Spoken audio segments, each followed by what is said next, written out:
Very weird. T3 Media. Through the media. Hello, everybody. Thanks for tuning in. Happy middle of the week, and welcome to Talking Through the Media's your home for entertainment news and reviews by fans for fans. Remember to like the video and subscribe to the channel if you want to see more, and you can always support us by becoming a member, or you can sponsor us on Patreon. And as always, thank you. We appreciate your support. And make sure you let us know your thoughts because we want to hear them, folks. I am Amy Newman, and joining me as always, Chris Fagan. I love that dramatic pause, man. That was awesome. Really trying to build suspense. I want everybody to be like, did they get a new guy? Did she forget his name? Joining us is Chris Fagan. They're like, oh, it's just him again. Okay. Yep, it's me, guys. Prepare yourself. We are going to go through, like normal, 3 major topics from the week that we picked that we're going to talk about. We're going to talk a little bit about Godzilla that's debuted today. I wanted to watch that before the show, but I didn't get a chance to, so I'll watch it later. A little bit of Thundercats news out there. Something that's going on with LIL Nas X. Oh, man, we're going to really get into that later. Too, and the third topic was some of Russell Crowe. Yeah, that's right. I almost forgot. I'm like, wait, what's the third one? And we'll, like I said, guys, we'll get into these 3 main topics, and then we'll also get into a little bit of your viewer responses and stuff like that. But you'll see those things on the We Got Your Mail version of the show this weekend as well. But like I said, we're gonna record all this stuff today. It's been a kind of a little bit of a week. Sorry if I'm a little loopy, a little out of it. I might have had a sip of something before the show, so I apologize in advance. But Amy, you had you're in like a new world right now. You have a whole stage set up now, right? Like because I can see the smile on your face. You want to talk about that for a split little second? I recently moved, so very excited to sort of I was in a bit of a was supposed to be a very temporary living situation, which the pandemic then turned into a far less temporary situation. So after about a year of that, and obviously very grateful to have had, a space to land in the middle of all the insanity, but things finally sort of mellowed out enough that I was able to, my boyfriend and I moved out, and we have our own place together now. And we're really excited. Doing the grown-up thing. I was teasing her earlier before the show. I was like, you're such an adult. Look at you. Look at you're glowing. She blames it on the ring light, the glow. That's not. It's about a ring light. Is that what you're talking about? No, it's the not. New addition to my family, my ring light. Yeah, the ring. No, it's not. No, it's you. But guys, like I said, we're going to get into the 3 main topics of the show, and we're going to introduce something new on the channel called the Wheel of Responses. I still have not told Amy what that is, and it's going to be awesome. So the debut of the Wheel of Responses is coming today. Maybe she's going to be like, I'm never going to do that again. Maybe she's going to be like, that was fun and awesome. And let's do that every week. Let us know what you guys, how you guys feel about it after you see it today. I'm testing something new out today. But we got 3 main topics that we're going to talk about, guys. And if you don't mind, Amy, what is the first main topic of the week? Let's do it. From Variety, when Godzilla vs. Kong debuts in the US on Wednesday, it'll play in more theaters than Tenet, Wonder Woman 1984, or any other pandemic-era release. The epic monster mashup from Warner Brothers and Legendary Entertainment is screening in more than 3,000 North American locations.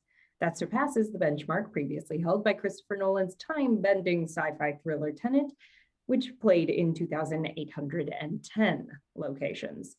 On average, new releases like Tom and Jerry, Disney's Raya and the Last Dragon, and Bob Odenkirk's Nobody have been made available in approximately 1,500 to 2,500 locations. Directed by Adam Wingard, Godzilla vs. Kong arrives in the US after a massive start overseas. I'm I was trying to watch the movie before we did today's show, and I couldn't do it. So I'm gonna watch it right after we do this.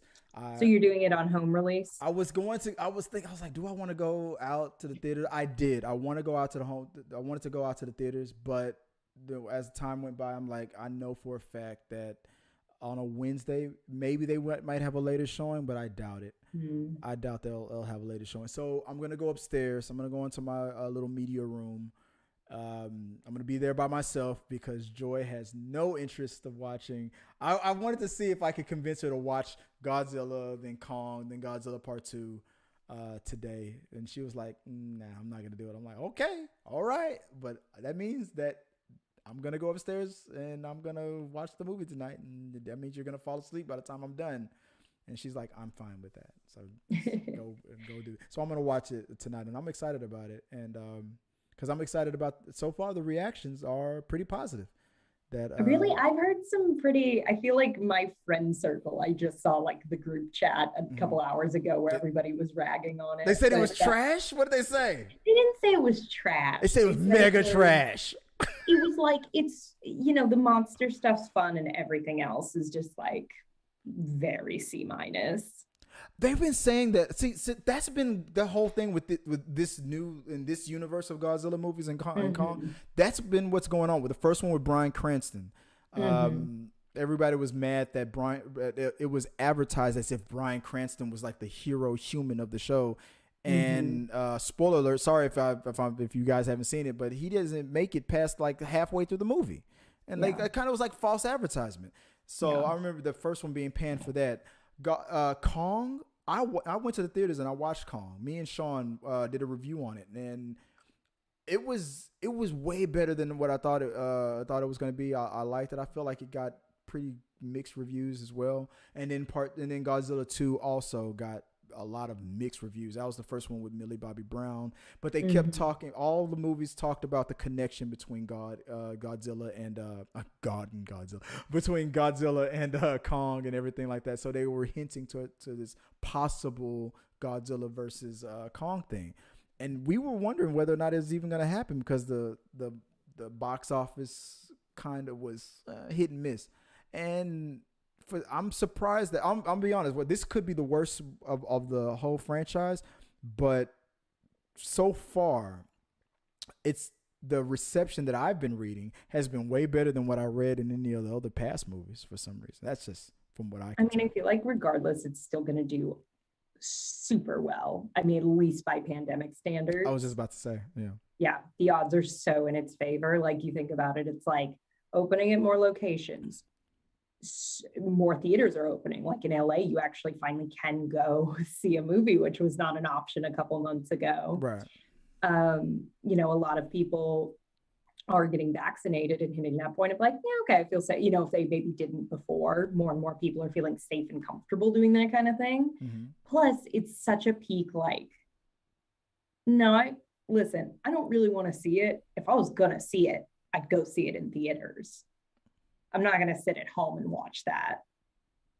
I want to see it in theaters, but the only reason why I'm not is just because I'm pretty tired. I want to go. You know what? If I'm gonna be honest with you, if I go upstairs watch this movie and I'm like I should have saw this in theaters, I will go tomorrow and watch it in the theater. You would sit through Godzilla versus Kong twice. Yeah, I watched the other ones again because I was introducing my kids to it. My kids were mad because I lied to them last week. I was like, because I did the math wrong. I was like, Godzilla versus Kong is going to be coming out on Tuesday, and I send them back to their mom. They spend half of the week with me, and I send them back to their moms on Wednesday. And so I did the math wrong. I told them it was Tuesday, and then on when I picked them up, I was like, "Guys, I'm sorry, but it's Wednesday." And they looked at me like, "Oh, they were so mad because they have to wait." Get to them. Yeah, they have to wait a couple more days to watch it because their mother's not gonna show it to them. But for the past month, I had them, watch the whole Godzilla, Kong, and everything, and they loved it. They get a kick out of it. So this is as much as I want them to watch all of the Marvel Cinematic Universe stuff. it's just so much, and they don't have that much of attention span. But this feels a little more bite-sized. Yeah, this is like for Godzilla versus Kong, they were like, okay, I care about that lizard, I care about that monkey. I'm that's 4 movies. I can do that. That's fine. I can do that. I can break an appointment for that. Still too much for me, but I'm proud your 7-year-old can handle it. Yeah, it was fun, but there was a little bit more to the story from I think what was happening from Deadline. The director is it Adam Wingard? That's what I said. I could be wrong. Adam Wingard. Be consistent even if we're wrong.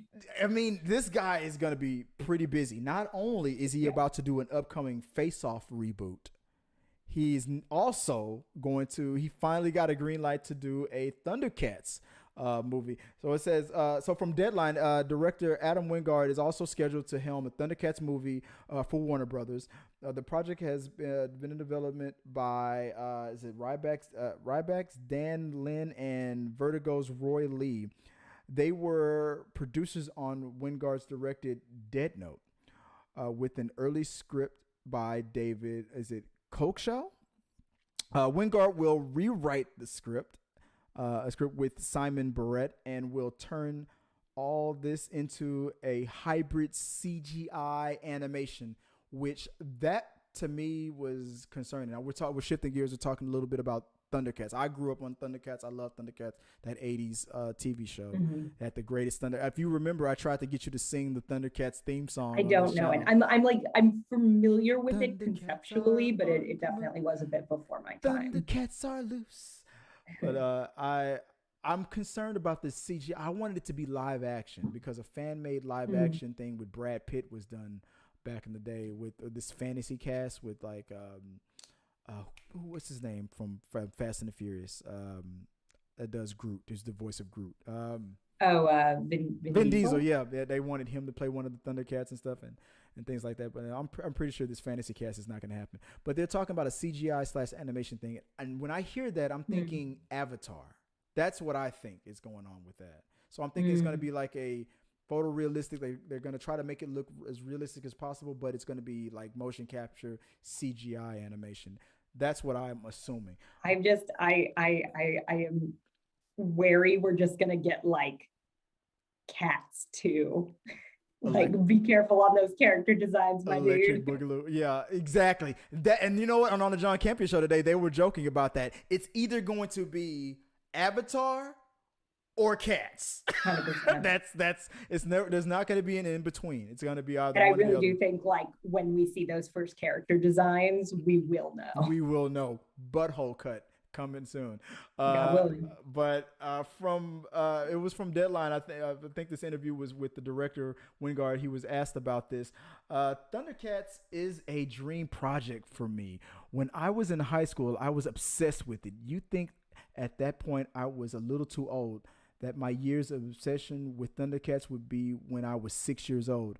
My real obsession with Thundercats came in high school, the pinnacle of me deciding I wanted to be a filmmaker. And this is probably why I do my segment From High School to Hollywood. Anyway, and pushing in that direction, I was writing my Thundercats screenplay through my entire 10th grade year, and I was handwriting it. The screenplay itself ended up being 272 pages long. I still have it. It was one of those things where I would carry around my notebook and talk about it. I didn't even realize the kids in my class were making fun of me as they would ask me questions about my Thundercats screenplay. It was only one day my friends asked me, and I was excitedly telling him all these things about my Thundercats screenplay, and I heard him turn around to some girl in my class. These were girls I had crushes on. And he was making fun of me for writing Thundercats because it was ridiculous.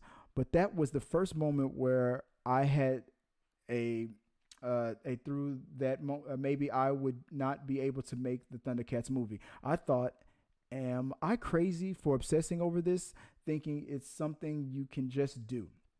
As it turns out, when you're a kid in Alabama with no resources or connections to filmmaking, it is impossible to make a Thundercats film. But flash forward 20 years later, and here we are. Now, that excites me, that he is this excited for this? I want to be endeared by that statement, and it feels like a little bit of a red flag to me. Ooh, why? Go for it. Let's tell me why. And I am the last person who should be able, because I was a very obsessive teenager, so I get it. But I also don't know if I should be the person helming the things like I was obsessed with as a teenager. I feel like, and I could be totally wrong. Right. I'm not saying like you can't love something and then totally do it justice, but like that level of like fanboy love for it makes me feel like it's a little too. You're not wrong. You're not crazy for thinking that. Let me tell you why. Yeah. There was a movie that was done in the early 2000s, or late 90s, Dungeons and Dragons, with one of the Wayans brothers. Was it Marlon Wayans was in it? And it was terrible. Yeah. And the director of that movie is a hardcore Dungeons and Dragons fanatic. Yeah. Like board games, like loves them. And you would think that, because you hear fans talk about it all the time. This person is obsessed with this thing, then let them write the movie. Let them create the movie. Well, it happened. Like, no, get a person with a solid understanding of it, but who is like way more concerned. It's like not afraid to kill their darlings and like, okay, that little thing that I loved about it doesn't fit in a cinematic universe. Fine, gone. And I worry that he's like so. Think he's too close to it. Maybe. I mean, but this was. It's endearing. Like it's sweet. Like I'm. Hey, anybody who gets to live their dreams, I think that's dope. But from what I understand, I mean, it was because Warner Brothers was happy with what he just did with Godzilla and King Kong, and then that's leading to his next couple of projects, the Face Off reboot. And then from what I read and from what I understand, it was like the Thundercats thing came up like on a chance. It was like they mentioned that they had the rights to that, and he was like. He was in the room like, whoa, wait, like what? His 200-page screenplay. It's like I wrote a 275 screenplay about when I was in high school. I'm sure the Warner Brothers execs that owns the rights was like, well, don't use that. Right. I hope he does. Please, screw it. Yeah, please use your adult brain that you have from the lessons you've learned from all these other successful movies that you've done, and maybe you can, build on what you have felt in high school, but don't use that screenplay, please. I'm sure he won't. Maybe he'll use an element here and there or something, but I'm sure his experience will kick in and be like, this won't work from my high school days. Well, or maybe he'll give us the exact screenplay. That would be wild and great. I hope that's what happens. But there you go. I mean, I only expect that he'll do that if he's still trying to impress those same girls from that classroom and tell that guy who was bullying him. I like to think this is all a big plot, and this then is a revenge plot. He'll invite them to the premiere and like humiliate them publicly. Like, suck it, losers. Yeah. Like, who's the nerd now? Like, still you for inviting us to this dude. Like a weird reverse Carrie situation. Right? It's like you're still not. Yeah. Like, dude, you're still holding on to that shit from high school. Like, dude, I'm a dentist. Like right now, I have broke an appointment for this. Like, this is what you invited me to. But guys, I mean, I would usually this is probably the part where I would end the segment on, but I want to introduce the wheel of responses. And I know you're like, what the hell is going on, Chris? We only have a few minutes for each topic. But okay, so here's the wheel of responses. Now, this is literally a wheel. And I'm about to show you what it looks like in a second here, where we're going to. Oh my God, did the wheel disappear? So this is the universe said not today. Oh no, I fixed it. So the wheel of responses. So in the wheel of responses here, we have a couple of options here. There's a respond as a Karen/Kardashian, respond as an anchor / meteorologist. You can respond with swear words. You can give a sexy response, give a spit take response. I won't, if it lands on that, I won't do that now because you weren't prepared for it. There's a role play response, a life coach response, and there's read the comments, but that's only if it's something that was on Twitter. So what I'm doing with this is I'm gonna spin this wheel. And I'm going to, wherever it lands on, I'm gonna need you to I give. feel like we're over time already. Oh, So we're we over can just, time. Oh, let's do it. This once. Okay. So, you know what? I know what I'm gonna do. Maybe I should save this for the Lil Nas X moment. Maybe I should save that for the last one. What do you think? well, you already introduced it. Let's. So Oh, okay. Well, then let's spin the wheel. All right. I'm gonna let Amy go first for the wheel. I'm not clear. I'm just trying to make it cohesive in here. What's going on? We'll figure it out as it goes on. So I'm gonna spin the wheel of responses, and then Amy's gonna give her response based on where the wheel lands. So based on what we just talked about, see, that doesn't count because we don't have the comment section here for the for Well, why is it on the wheel, Chris? because it'll make sense later on life. Life coach, if you were this director's life coach, Yeah. I want you to give him some advice on his little Thundercats project. You're his life coach now. Yeah. Hey, Adam, buddy, you good? For real though, man. You good? You've been talking about, like, it's great that you love Thundercats, but you've been talking about this one memory from high school. We, you've been bringing this up like inorganically to conversations for years. I feel like you just steamrolled your way in there. You carried the script with you. I think you gotta let the Thundercats go, my man. I think you gotta let the Thundercats go. Maybe make your movie, and then we're gonna burn that screenplay, Adam. So, is Chitara in the room with us right now, Adam? So she is, isn't she? Yeah, so you're feeling, is that a Thundercat? Yeah, Shitara, you got it. Yeah, Shitara. Yeah, you did it. All right, there we go. So, Are you pleased? Did I please you? Can your we move feeling on? is that Wingard is a delusional, vengeful teenager that's using his new Warner Brothers powers to extract vengeance against everybody. That's your life coach. You're like a little less vengeance and a little more moving on. Okay. Yeah. That's fine. Okay. Well, yeah, that's the wheel of responses. There's a lot of fun stuff. It'll make more sense a little later on. All right, let's move on to the next topic. From the Hollywood Reporter, we have Oscar-winning actor Russell Crowe, who is currently down under to appear in Thor: Love and Thunder. Oh, that rhymed. Crowe is expected to play a small role in Taika Waititi's film. The actor's involvement was first suspected when photos surfaced over the weekend of him in Australia with the cast of Marvel Studios. The Marvel Studios film. Marvel could not be reached for comment.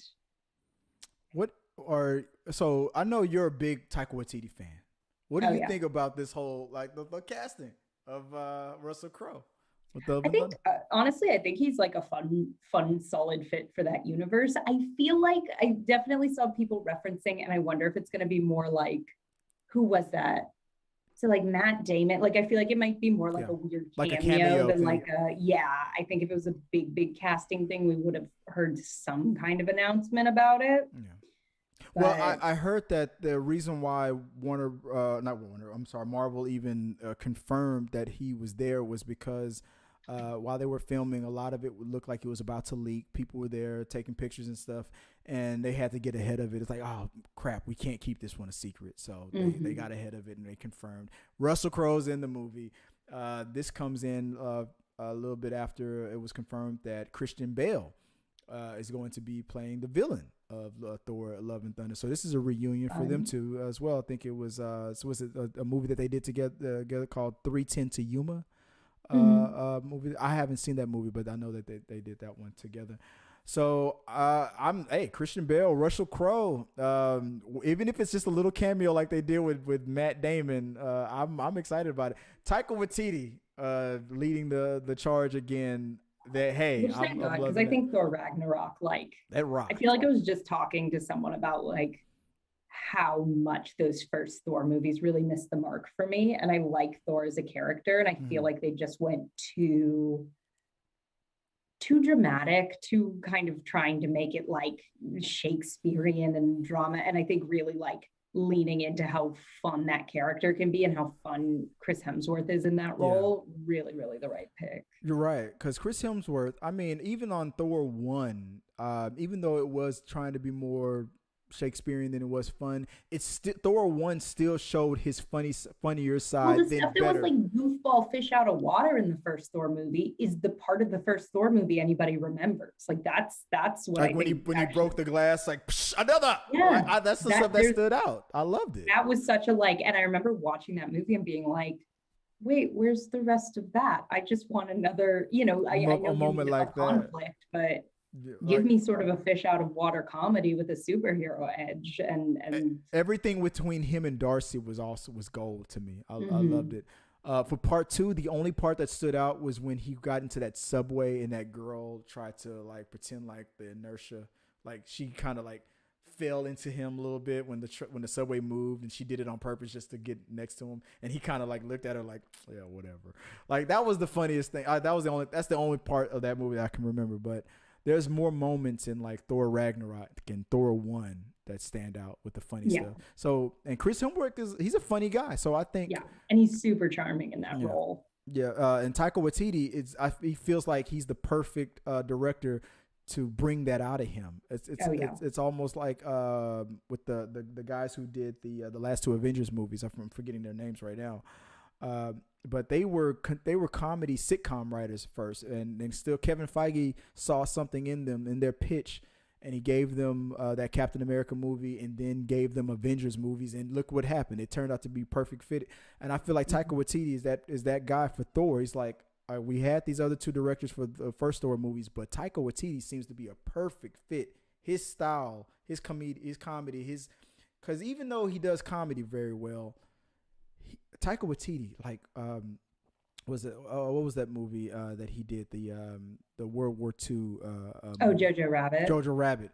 I mean, on a movie about Nazi Germany, World War II. I mean, this is some heavy stuff, but somehow still made it like it's still such so much heart movie. With so much charm. He knows how to ride the line perfectly, and I think that's a perfect fit for Thor, and I can't wait to see what's gonna happen. And a guy like Taika Waititi directing a Russell Crowe, I can't wait to see what's gonna happen with that. So if I was to give a little bit of a different response to it, if I was to spin the wheel, let me just do this for myself. This is for me.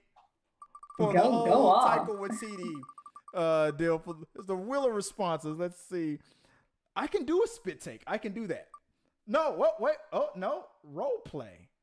Okay, if I was to role play, my whole thing with Taika Waititi, like, okay, so for role play, if I'm gonna get into the mind okay, what character would you want me to be? Chris Hemsworth? Do you want me to? I'm gonna need authentic accent, regardless. I don't know how to do an Aussie accent. The fans will be outraged. I'm like, I'm Chris Hemsworth. I'm very happy with everything. You sound like a Beatle. Like, hold on, wait, okay. What kind of accent does Taika have? Is he? He's from New Zealand. Can't do that. Chris Hemsworth. Good day, mate. Look, I love everything that me and Taika had such fun on the making of Thor and Ragnarok. No, like, now is that Irish? I think that's some. I'm going all over the world. Okay, look. Good day, mate. Apparently, Chris Hemsworth traveled a lot as a kid. I am the god of thunder, and I just want to say that everything that Taika has brought to the table has been very well received. It's very good for the franchise there, mate.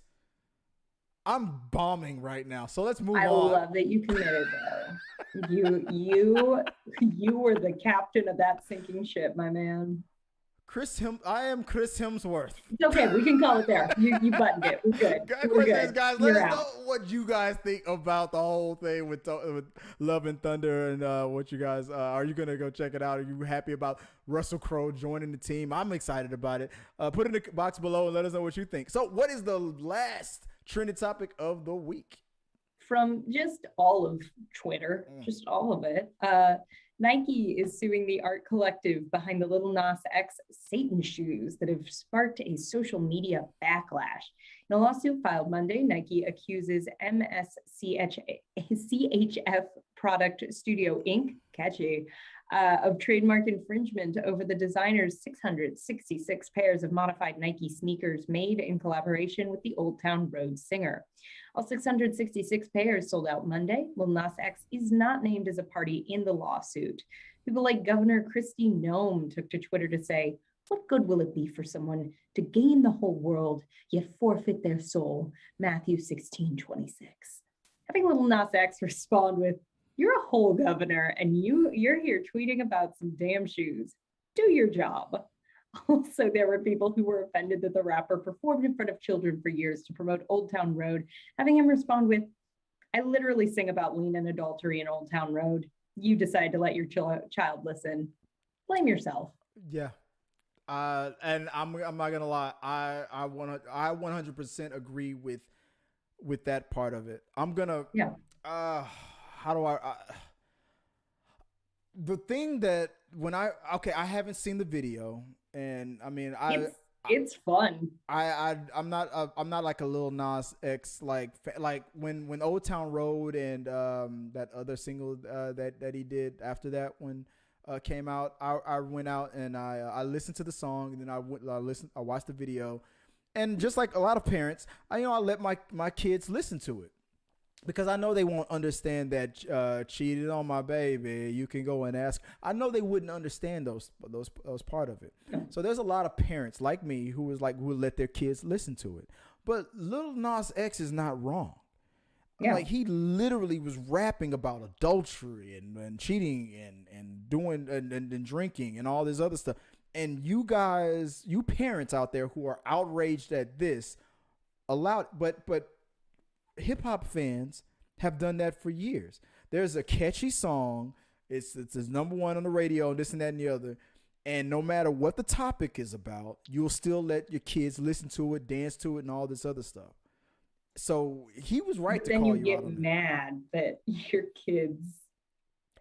But he's never claimed he's here to parent your children. That response about he's not, just like Cardi B did the same thing. I'm not your kid's role model. You are. Like, and you know what? At the end of the day, like, I was watching that video, and I think it's super cool. It's super fun. There's some really interesting like imagery and stuff in there, and genuinely some like really kind of thought-provoking and cool stuff in some ways. And a lot of the like biblical imagery and stuff I think is genuinely interesting. But it's like, to me, like things like that are like, WAP, it's like, yeah. And you know what? You piss off like 100 fundamentalist Christians who were not going to like you, even if you made a song about how much you love Jesus. Yeah. And in return, literally everybody else watches the video. Yeah. The people who watch it to be mad about it, still watching your video, like, I heard about this. I wanted to check it out. I listened to it. Because this backlash was happening. Maybe the lawsuit is not ideal, but I think invoking the type of imagery that gets people riled up, it makes people just want it more. Well, I think Nike is suing whoever that creator. He promoted the creator of that shoe, but Nike is suing that guy. That seems like it's outside of like something. Yeah, Lil Nas X is like kind of, even though he was there promoting it, he was like, "Oh, I'm disassociating. They're not suing me directly, so this is not going to affect him personally." Now, let me go a little bit deeper into what's really going on. What I kind of noticed. So in the hip hop community, one thing that has been said a lot, I mean, for decades, probably since the beginning of hip hop, a lot of hip hop artists and fans say and believe heavily that the artists who get a record deal and make it, like, become like famous in hip hop, they either say sold their soul to do it, or they've done something against their sexual like status. Like if they're a hip hop artist and they come off as that they're straight, they're a male artist and they're straight, that means that they had to do something like gay to get a record deal. That's said a lot in the hip hop community. Like that guy got his record deal only because he did something, to get that deal. That you will be surprised how much that is said in the hip hop community. Now, I believed years ago that the day that an openly gay hip hop artist, eventually it was going to happen. Yeah. And it kind of happened a couple of times before LIL Nas X. I mean, like the way the society covers and talks about the LGBT community has changed in the past couple of years, very, very rapidly, faster than I expected it to happen. Like gay marriage got legalized a lot faster than I expected it to happen. Now, so for LIL Nas X to come out as openly gay in the hip hop community and still be accepted in the hip hop community, I was not surprised about that. But when I heard and I saw that he did this video, now there's one thing for the hip hop community to be willing to openly accept an LGBTQ community artist and not go lose their mind too much about it. It's another thing for them to accept that and like Satan and all this other stuff, because the black community and hip hop community, they are very superstitious, very, very religious in a lot of ways. So I could tell the second I saw this all popping off on Twitter, I knew that this was a perfect storm to that was gonna either, I don't know. This was gonna test what LIL Nas X is made of. Like, either he was going to fold under the pressure of the backlash, or he was gonna rise above it. And I'm thinking that he's rising above it now. Oh, yeah. But at first, I did see a tweet by him recently that said, like, his anxieties were starting to kick up a little bit. Like, he didn't think that it was going to be this much of a backlash. Like, as I predicted it. I saw, like, they accepted that he was a member of the LGBT community. Now, you combine that with the rap fans and the black community's superstitious background and with combine that with religion, I was very curious on what was going to happen after that, because they can accept one, but to accept one and the other, I was very curious on how this is all going to unfold. But now I'm starting to feel like this is probably like a 2 or 3 day story, and it's probably going to die down. Well, and like I said, I feel like, well, first of all, and this is not me saying you're wrong, this is me genuinely saying I didn't know. I didn't realize much of the backlash was within the hip hop community at all. I don't know why I was very much under the assumption that it was more like the fundamentalist Christian groups that were yes, definitely there too. But I'm coming from I want to talk more about the hip hop community first. No, and that's interesting. But yes, the Christian community definitely. Oh Jesus, we got to talk about this on Fox News. Like I feel like the majority of people. Well, it's like like I said, it's like WIP. It's like the majority of people who you have turned off with this weren't your fans anyway. Exactly. Maybe there's some parents out there who were like, I let my kid listen to Old Town Road and now this, and I think he's owning up to it. I'm just like, you shouldn't have let your kid listen to Old Town Road. That's not my target audience anyway. It's like, yeah, I played for kids because it was like a huge hit that kids loved, but like, and I'm gonna tell you all you parents out there who are getting on LIL Nas X about that, like as if he was supposed to be some kind of a fun like new rapper for your kids to enjoy because the hook was catchy. Look, LIL Nas X is an independent artist for hire, who was trying to promote his music for hire. Look what Old Town Road was first made famous for. The video game Red Dead Redemption. A cowboy video game where people get shot and killed. I mean, it was based on the cowboy, era of American history and everything like that. That's what that video game was based on. People died. I mean, people would get killed in that video game. That's not a. It's a rated R for mature audiences video game. That's what that song was used for originally. Now, because the hook was catchy, and Disney type organizations wanted to have him perform it, that what's he supposed to say? No, he's an artist for hire. He was very much like blowing up, but yeah, there was a phase of that career where it's like, look, I am gonna ride this gravy train. Exactly. You didn't know he was gonna have more hits after that. What's he supposed to say? No. I'm gonna say no to this money because I don't want to confuse parents. Wheelbarrow of money. I can't say that word. I've seen him. Hold on, give me like 5 minutes to work through the word wheelbarrow because apparently I can't do it. He's performed that song at halftime shows on basketball games and things like that, wearing the hat and having girls dance and stuff like that. Hey, they're Thank paying you for this stack of money. I will take it and go now. Exactly. Flavor Flav even was talked. I mean, I think it was the comedian Cat Williams was like, how are you gonna let like these what he said it was like these white folks, like these executives, like pay you to act stupid and act like this on TV like that and embarrass yourself and embarrass the community like that and for this little bit of money. He's like, and he said that Cat Williams said that Flavor Flav educated him on something when he said, I don't give a damn what these folks think about me. They gotta pay me, boy. And it was like, holy shit, I just got schooled by Flavor Flav. Like you're right, you're right. Yeah. Even they paid him. Even a broken giant clock necklace is right. Exactly. They were paying Lil Nas X to do these halftime shows and go to these schools and perform in front of these kids. The song was still about cheating on your girl and drinking lean, and they still paid him. Mm-hmm. That's not on him. Okay, bottom line.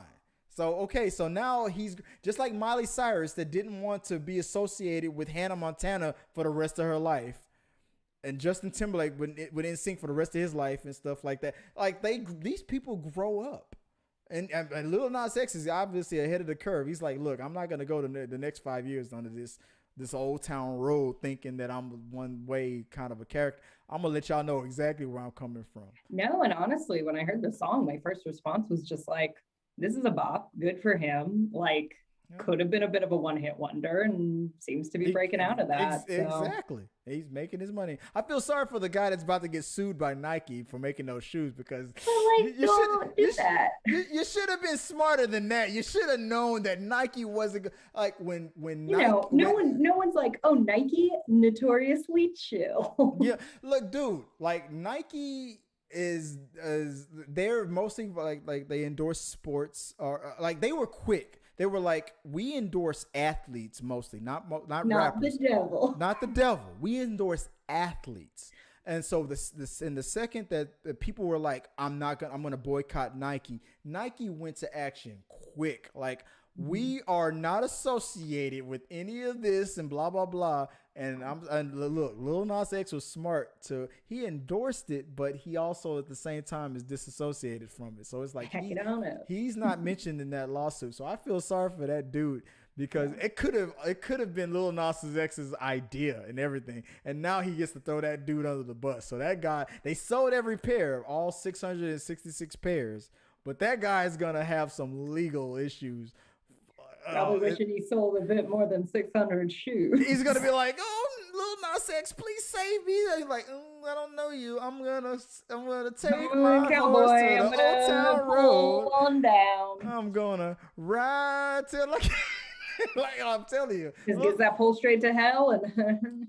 And I do love the fact that Lil Nas X pushed back on all those people on Twitter. Yeah, and was like, I was like, look, I'm not here to raise your kids. That's your job. Yeah. And all you parents out there, you hip hop fans especially, like trying to say, you see, I told you to make it in the industry, you got to sell yourself. Like, give it up. I love the fact that there are atheists that are on Twitter. Talking about why are you guys making such a big deal about this? Like, the devil does not exist. Like this, it's like all the back and forth and stuff is like, it's ridiculous. And it just, I don't know. People are gonna bring whatever issues that they have. They're gonna bring that to this argument. So it's But I think Lil Nas X will be fine after this. Yeah. Another thing. A lot of you people that are making those and sharing those memes about how in the 90s a person named Nas, like the rapper Nas, was a certain way, and now this generation's Nas is this way with Satan and all that. Lil Nas X tweeted about that as well. He said those people who are trying to compare him to, Nas, that rapper Nas, he said y'all are gonna be surprised that they did a song together. Stop with your memes and stuff. Do your research and stuff. We got a comment coming in from look, hey, the live comments are working. We got a comment coming in from I can't even see. Sorry, I should have worn a different color shirt. Were you blocking the conversation? Let me see if I can see it. We got a comment coming in from what was it? From Peter Lane. It says, don't put human blood in your damn shoes. All that does is fuel conspiracies. And Eric Midgard says, who on earth can convince me Lil Nas didn't sell his soul? I mean, hey, you can look. I never bought into that whole. Let me tell you exactly what I feel. Hold on, we are at an hour, Chris. You cannot go into your whole. Here, real quick. Every rapper who complains that other rappers had to sell their souls to make it in the industry are just jealous that they didn't get a deal. That's just how I feel about it. And that's how I'll leave it.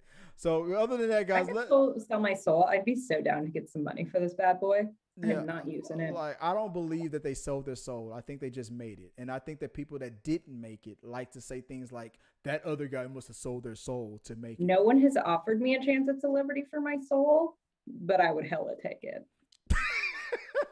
I mean, I forgot what movie it was. I think it was with Brandon Fraser, and I forgot the woman that was with the devil, where he was like, you can't sell something that isn't yours anyway. Your soul belongs to God. You can't sell it to the devil. It's not yours. Or that episode of The Simpsons when Homer sells his soul for a donut, and then he didn't eat the donut. He's like, there's like one bit left, and then so if I don't finish this donut, you don't. But they get go to my court, soul. and he like wrote a letter to Marge on their wedding day saying like he already gave his soul to Marge. He's like, very cute. But if I don't finish this donut, you don't get my soul, right? Well, technically, I'm smarter than the devil. I'm smarter than and that was awesome. God, let us know what you think about all this. Put it in the box below. We're going in overtime on all this stuff. So put it in the box. Let us know what you think about Lil Nas X. Are you a fan of the Old Town Road? Are you a fan of the direction he's going in now? Is the devil real? Let's get weird. Is the devil weird? Let's get weird. Put in the box below and let us know what you guys think. That'll do it, guys, for this episode of Talking Through the Medias. Thank you, Amy, for helping me out with this. If you want people to discover you online and find your YouTube channel with your series, where can they do that? Just pop on down to these bad boys. Oh no, they moved. Oh God, oh no. I'm at amy.n.newman on Instagram. You want at that right there? _n_Newman on Twitter.